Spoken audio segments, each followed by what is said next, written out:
Hello દોસ્તો, જય શ્રી કૃષ્ણ. તમામ માતા પિતાઓને સાવચેતી રાખવાની જરૂર છે. એકના એક કાળજાના કટકા જેવા લાડક્યા 3 માવતરના 3 દીપક બુજાઈ ગયા છે. 3 કુળ દીપક બુજાઈ ગયા છે. એકના એક દીકરા.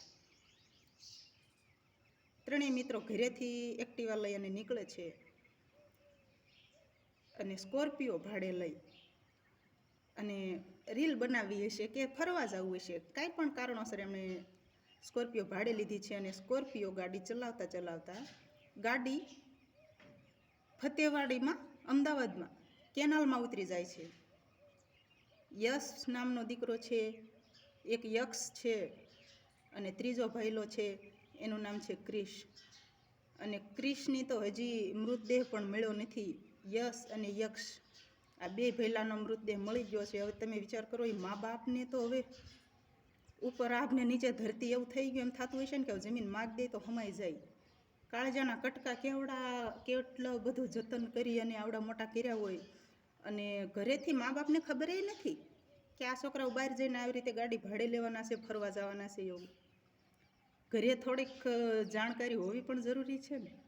અત્યારે મા બાપને રોતાય કોઈ સાના નથી રાખી શકતા, એટલા આક્રંદ જોરદાર આમ અહીંયા ફાટ રુદન કરી રહ્યા છે. પણ તોય હવે શું કામનું?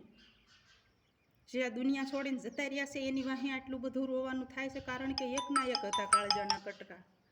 પણ હવે એ શું કામનું એમ. એટલે માત્ર મારું એટલું જ કહેવાનું થાય છે કે બધાય પોતપોતાના બાળકોને ભગવાને એક દીકરો આપ્યો હોય કે 2 આપ્યા હોય, પોતાના બાળકોની એટલી ખાલી ટેવ પાડજો કે ઘરેથી ક્યાંય પણ નીકળે ને તો આપણે એને સાચી વાત કરીને જાય કે મમ્મી પપ્પા અમે આ જગ્યાએ જઈએ છીએ. એમ મમ્મી અથવા પપ્પા બેમાંથી એક જણ તો એવું હોવું જ જોઈએ કે બાળક આપણું આપણે ને સાચી વાત કરી શકીએ. ઘણી વખત એવું થતું હોય કે છોકરાઓ ઘરે વાત ન કરી શકતા હોય, એટલે ટેવ એવી પાડવાની, એમની હારે મિત્રતા એવી જાળવવાની કે એ તમામ વસ્તુ આપણને કહે.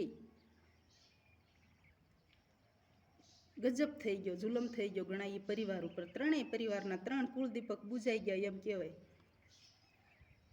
ભગવાન એ ત્રણેયના આત્માને શાંતિ આપે. પણ હું એમ કહું છું કે ભગવાને આજે કાંઈ કર્યું એવું કોઈની હારે આવું થાય નહીં. બસ હવે વધારે તો શું કહેવું, પણ પોતાના બાળકોને ખાલી એટલી ટેવ પાડો કે જ્યાં પણ જાય તો ઘરે તમને વાત કરીને જાય એમ. બસ, જય શ્રી કૃષ્ણ. બધા પોતપોતાનું ધ્યાન રાખજો, ખુશ રહેજો અને આવો અણબનાવ ન બને એવી ભગવાનને પ્રાર્થના કરજો.